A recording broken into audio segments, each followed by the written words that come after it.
Hello, Jocelyn, and welcome to their World of Difference podcast today from Australia. How are you? Welcome to Lori. Delight being here. It's just been so fun just getting to know you and chatting with you. And now we are on this space where Yes, it's we are just going to dialogue I don't and know what your dive weather's like down deeper. there, but go ahead. Sorry, I cut you off. That's all right. It's just that I was saying that we're going to dive deeper into a few more aspects that we can share with our audience.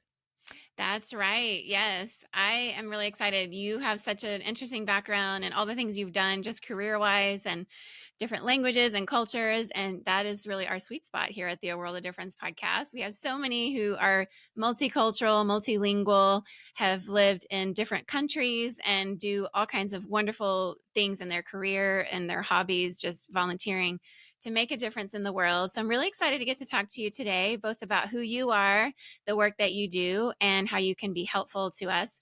We're in a series now. We're just finishing our change series, and we're in a series now where we're talking a lot more about our own emotional health and happiness as leaders, as difference makers. And so your coaching and your experience are so valuable. I wanted to just start off, though, asking you. You at some point in your life moved to Australia from Malaysia, and tell us about what your background is like and how you ended up in Australia doing the work that you do. Absolutely. So, how many of you have traveled around the world and moved to a different country? If you have, maybe you can just put your hands up, or whenever you listen to this and say yes to you to yourself. Well, Laura and I had, lived in different countries, and we are very privileged to be able to do that and live and immerse ourselves in the culture. For myself, a little bit about my story. I was born and raised in Malaysia, and I left home when I was 17. I was shy and introvert and still is. And I learned so much about self confidence. Like I was in a family business growing up. I knew the people around me only. And then I had to uproot myself, move to a different country, learn the culture, learn the policies, learn the system, learn to interact with people. And that was how I was so stretched. And I always tell my clients about this that your dreams are always on the other side of the spectrum where it's uncomfortable. And when we can think about that zone, you will always get closer to your dreams when you do uncomfortable things. And that was my learning curve. And then from there, I completed my degree in accounting and finance. I then decided to live in Australia and pursue a career in banking and finance for 2 decades. And in that time of 2 decades, I've learned so much because I was very privileged to work in a very multicultural company. It's the top bank in Australia. And so we serve the population of Australia. And also, we were the third largest taxpayer in the country because our share price was one of the highest and still is. And so there's so much of a work that I do with clients one on one, with different people in different division, and we serve so many different types of profession. And I've learned so much about along the way, not the strategy side, but the mindset part. And it's actually the mindset part that really takes us to a whole nother level. And so earlier on, Laurie's mentioning about, a season of, how we manage our emotional health. It is that season. The more we invest into who we are, our emotional health, the more we can give. And so my message today is that, invest in your own self care strategies as a leader, as, a mom or a dad listening to this, or you might be a volunteer listening to this, or you might be a team leader leading, 5 to 10 people, or you could be leading 500 people. Wherever you are in your stage of life, you will need to prioritize your emotional health, your mental health, your spiritual health, and your physical health. And so, yeah, we can explore more of that. But that was just in a nutshell, wanted to share that message coming through. And I thought that was divine appointment. Yeah, exactly. Well, so much of that was part of my experience in Asia, living there for 20 years in Indonesia and Singapore and just traveling all around Asia. I think in the West and Australia has this kind of Western, mentality as well, even though there's a lot of diversity there. We tend to separate our bodies, our emotions, emotional health, our emotions, and as if they're not a part of a relational interaction, but just more as if they're individual and almost separate from ourselves and our bodies. And then even spiritually, we often separate those as different, but they're all very interconnected. So the business choices we make, the decisions we make toward, working toward justice or being complicit in injustice, and all those things we carry in ourselves. And so being more congruent with all of those different parts of who we are is so important as we are leaders making a difference. How would you say, because you grew up in Malaysia in Sarawak and Kuching, so we have some, actually maybe some listeners listening from there today, and people in Australia that might understand what kind of a jump that was for you. As you made that shift, obviously you had to make some significant mindset shifts as a 17-year-old. What were some of your biggest obstacles and how did you overcome them? So the key ones were adapting to a whole different culture. And I think it's easy to feel that you are a second class citizen when you move to a different country, you don't have the right network, and you have to build that from ground up. And so that was the first part that I noticed, that I had to build my own community to support how I'm going to progress. And then the next part was adapting to the working culture, because I was working in a different countries expectation, and it's learning along the way. So there were a lot of different types of fears that I had to overcome. And like I said earlier, I was very shy, I was very introverted, so I had to learn to speak up and build that self-confidence, number one. A lot of times in the educational structure in Asia, they don't expect you to present or to speak up or to question. And that was the first thing that I had to learn to understand, that it's okay to ask questions and it's okay to speak about my opinions, my thoughts, and to present it in a way that is very gracious and elegant. And so it took time to develop that skill, because all that are skills that we can develop over time. And in terms of immersing myself into different culture, it's to really firstly seek to understand. That was the first thing that I always felt important, that we need to understand where they come from, understand why they think that way, understand that their upbringing is different. And so it's over the years, the incremental learning. And as a people leader, I had to lead so many different types of cultures that come into my team, because we have a very multinational, I suppose, race, gender, and age groups. When you are in a group that I have got people, I had a staff member, he was in his 60s, and I had people coming from different country working. And so to be able to bring them together and to get results and to communicate in a way that people understand. And so simplifying the communication aspect is so important. Understanding the universal language, like smile, healthy eye contact, healthy open body language is so basic, but it is those things that you can already quickly build rapport with someone, that people can just warm up and then communicate it in the most simplest way, in a way that everyone could really understand, and ensure that it's not complex. Because sometimes I notice that in leadership, we want to make things even more complex, because we think that that is more important, and there's more authority around that. Is actually quite the opposite. And to be a leader, you will want to communicate in the most easy to understand method. And so more people can understand, more results can be achieved. People enjoy working across different culture, gender, age group, background, so that is, yeah, multicultural, I suppose, when you work in, a country like mine. And adapting and have that change mentality is so important. I continually evolve and grow and learn different ways to communicate more and more effectively, because we all grow and evolve, especially post COVID now. The world become even smaller with so many formats and AI and tools and methods of communication that brings people closer at a global capacity together. And so, with this podcast, A World of Difference podcast is exactly where the message is at the heart and core of it.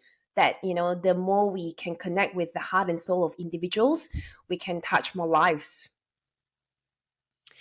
Wow, I wholeheartedly agree with what you just said. And I think that whether people work in business, whether people work in education, government, faith based spaces, like you said, the world is becoming a smaller place. And when we seek to grow as people and have a growth mindset and care for our own emotional health and happiness, it just turns out that the more we open ourselves up to different ways humans live this human life and understanding their cultures, the more we become open to new ways of finding happiness and emotional health. And I think, like you said, it starts with that risk taking, whatever that thing is you're afraid of, to, be a bit brave and push forth. And you made that jump as a 17-year-old to go to a whole other continent and learn a whole other culture and language and be exposed to many cultures and many languages in a place like Australia. And so what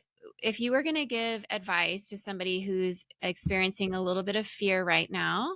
Maybe they're a team leader. We'll just take that as an example. Somebody's a team leader in business. They've been given this role as, people leader, a team leader, and they have people on their team that have very different ways of doing business or working.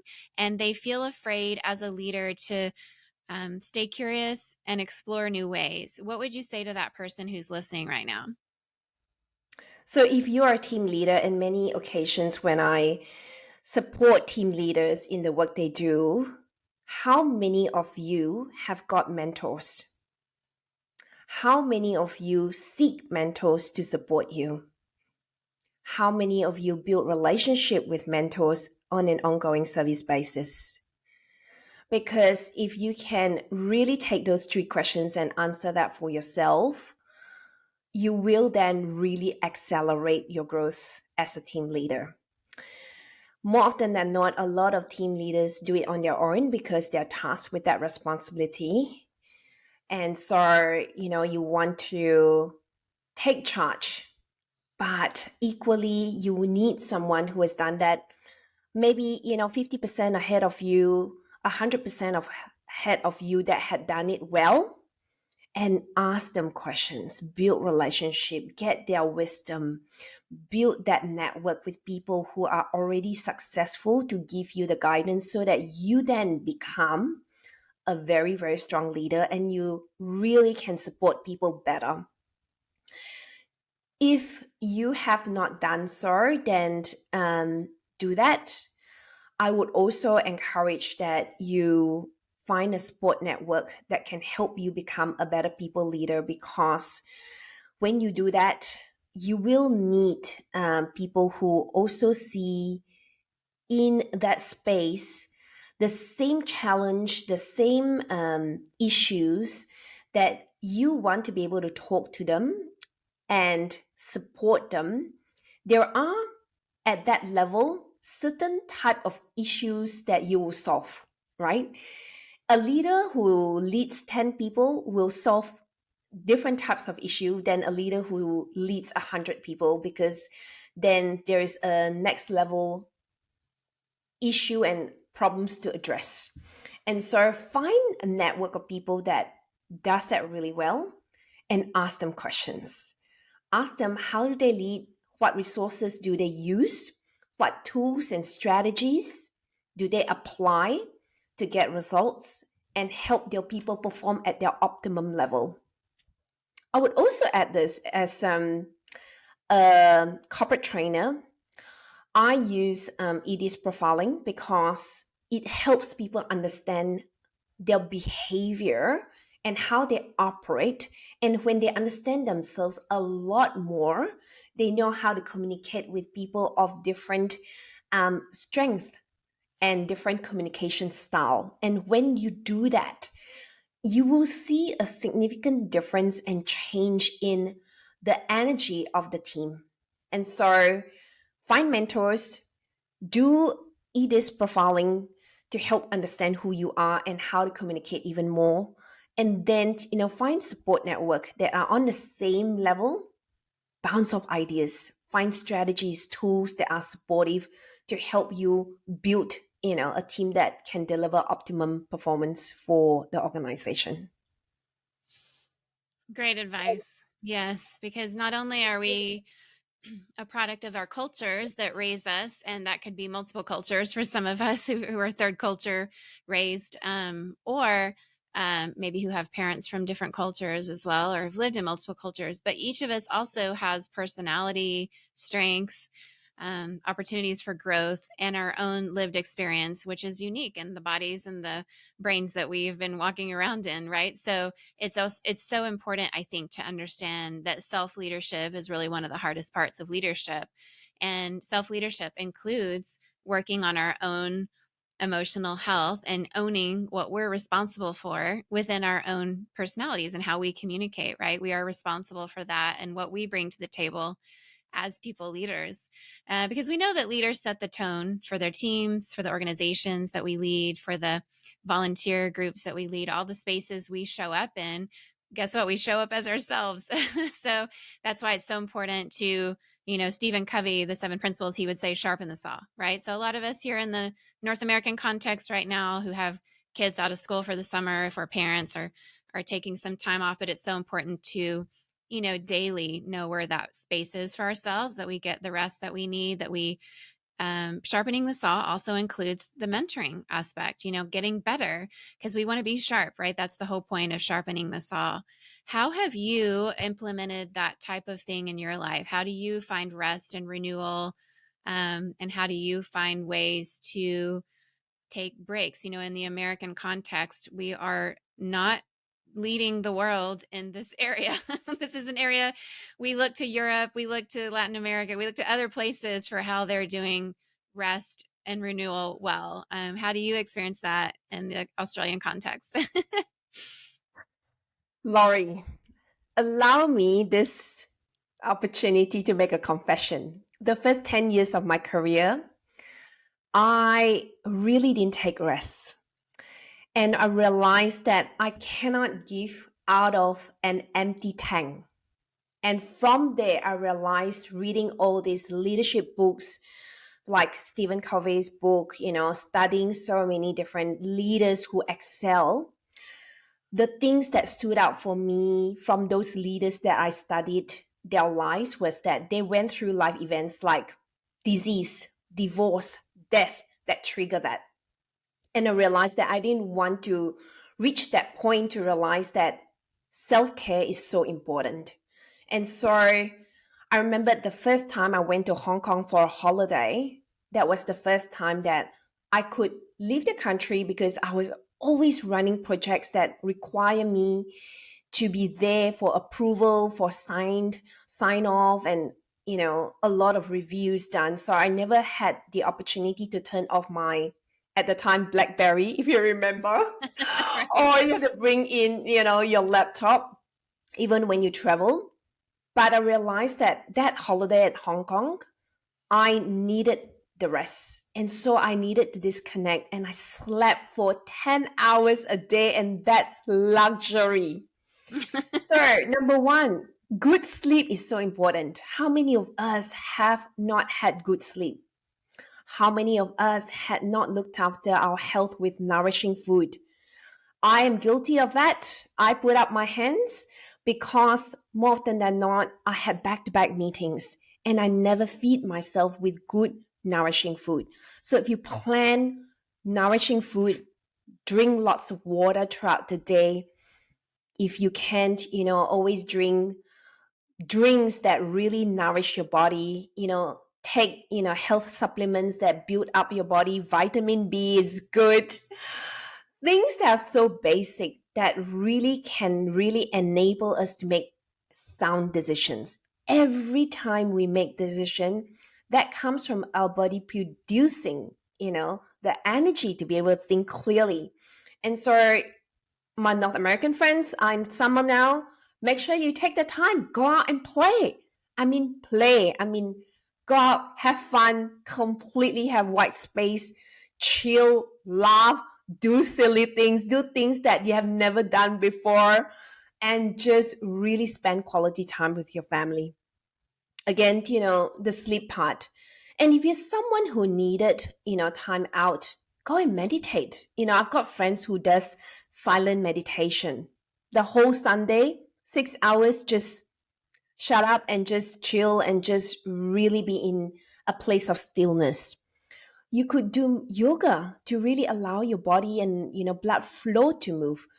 You could go out and just buy a journal and journal your future out and think creatively, because your brain will feed you creative ideas when you can journal the future out. And so all these things are things that you can do. Some doesn't cost you much. So think about how you can integrate them into your day-to-day lives and work. Every moment you take, even if you do breath work for 2 to 7 minutes a day, it makes so much in your life, the way you breathe, the way you present, the way you make decisions, because there's enough oxygen running through your bloodstream. And so all those things are very important for you to build you up as a human being. And, don't take things too seriously. Have a laugh, Life is just short, and just, if things are not right, what's the worst case scenario? We can always do it again in different ways. So, yeah, don't take the things too seriously. Oh, I love that advice. And I'm going to take it into my body and breathe it in and drink my water and try to be better at that too, right? We're all getting older every day. And that's just part of human life. We're not the same way we were when we were 10 years younger. And it just requires different things at different seasons. And I think that the way we lead is also by example. And so, yeah, I took some notes mentally on some of the things you were saying, and I need to do better at just laughing a little bit, or, doing something just over the summer that's kind of something maybe I've never done, just to give my body a chance to experience something on this planet Earth that we all call home and cherish and love, and take advantage of something out there. Yeah, my family is going to Cancun for a week, staying in a resort, and just reminding myself that I probably should really try to do better at unplugging that week, and maybe go, do something a little crazy with the family at some point, some adventure, because those are the things that we not only do for ourselves and our families, but that brings us back into our workplaces with more innovation. I work in tech, and innovation is a huge value. And I think for many of us in our different industries, we look at what's happening in our world, and so much is changing so fast. And one of the greatest aspects of being a leader and being marketable with our skills is our ability to innovate. And I think when we practice that in our everyday lives, it helps us to be more creative. And like you said, we need rest. Our brains, when we're unrested, we have less creative thoughts. When we're stressed and we have a lot of adrenaline and cortisol trying to keep us awake, and caffeine, we aren't as creative as we would be if we had had all the REM sleep that we need. And they always talk about the shower ideas. Take a long shower, maybe you'll get the best idea there, right? So but at your position as a coach, as somebody who writes and speaks and has had this career, working in banking and, coaching with different corporate clients and things, what is your observation about how career is changing in our generation, how business is changing, and how people who are trying to sort of build their career need to position themselves as leaders for the future of work? In my view, the future of work really integrate a lot of the digital aspect. So a lot of people might feel insecure of the fact that AI is going to take over their role. But I want to offer you this thought that nobody can take over you. You and I are one of a kind. We have been created and we have been placed on this earth for a duration. And so I want to really invite you to think that, you are human. You are wired in a way that robot can never replace your brain power, the way you show empathy, the way you show compassion, the way you love, the way your heart beats. Speak from your heart, and that would really, really translate very differently. And a lot of us may had, I'm guilty of this. I don't know how many of you might have had times where you never had the opportunity to even process your emotions or feelings. You might hide them, you might suppress them. And I had to do a lot of inner work around really acknowledging my emotions, learning to process them healthily, and then move on rather than suppressing them or hiding them. And then they start to really clog up. And then one day, they'll erupt, in a way that is unpleasant. And usually they erupt through death, divorce, or diseases that can really impact someone's life. And so it is those events that I want to help you think through and manage your own emotions, because we are human beings created with a buffet of emotions, and to learn how to process your emotions, I had to learn that. And I was masterful in suppressing my emotions because I was raised and born in a family where you don't show emotions. You always put your best foot forward, and so you are never showing your failure, your mistakes, or your missteps. And so I was brought and taught that I can't. And so I didn't know how to be vulnerable. And for those of you who may not know much about the work on vulnerability, go and learn about Bernice Brown work. But what I wanted to help you understand here is to learn to understand your own emotions and to learn to process them. I did years of processing them, and then knowing how to recognize and acknowledge who I am, how I behave, what are my strengths, what are not my strengths, and how to work with others to complement other people's strengths so that we can get the best results are the best way forward. And so in terms of coaching is to really find coaches that can help you understand you better, and that when you understand who you are, what you stand for, how you grow, how you evolve, the world and the future of career will always present new opportunities. You will not be limited by opportunities. We are limitless being, and so evolve. Find new ways of doing things. Just remember this, right? Henry Ford, when he was asked, what do you want? People would say, hey, you know what? I want a faster horse. But he didn't. He visualized a car. And so think about at that point in time, his visualization skills, which is the tool that all of us have got, which is our brain, we could do the same. And so visualize about your future. There will be jobs that will come up that we never thought of possible.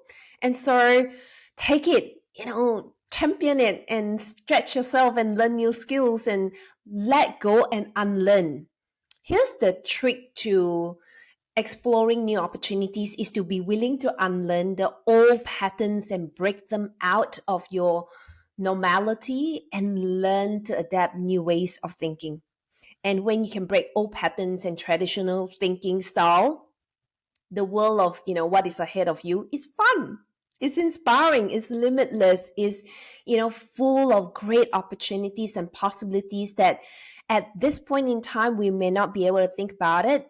But hey, you'll be surprising yourself in 15 years time. There were like new things, right? Today we might have internet, but 15 years from now it'll be something else, XYZ. And so be ready for change and embrace it. Embrace it. I love that. Embrace change and be ready for the thing that's not been created yet. This gives us a lot of opportunity to come together with our brains. And that's why conversations like this are so important, because when you share your lived experience and I share mine, we come up with something together in each of our brains that we might not have ever come up with otherwise. So I love the call to mentoring. I love your call to give us mindset shifts around just taking risks and being open, having a growth mindset. Also, just, being ready with the way technology is changing, but also recognizing that human beings still play a role with our empathy, being open to our own emotions with curiosity and to the emotions of others as we lead. I think this really is going to help us, as leaders, face the future, whatever it holds. We can't control how things will go, but we can lead ourselves. And as we practice self leadership, we show up giving people that we lead the opportunity to be themselves too. And that's wonderful. We can welcome those differences and, like we always do, make a difference together.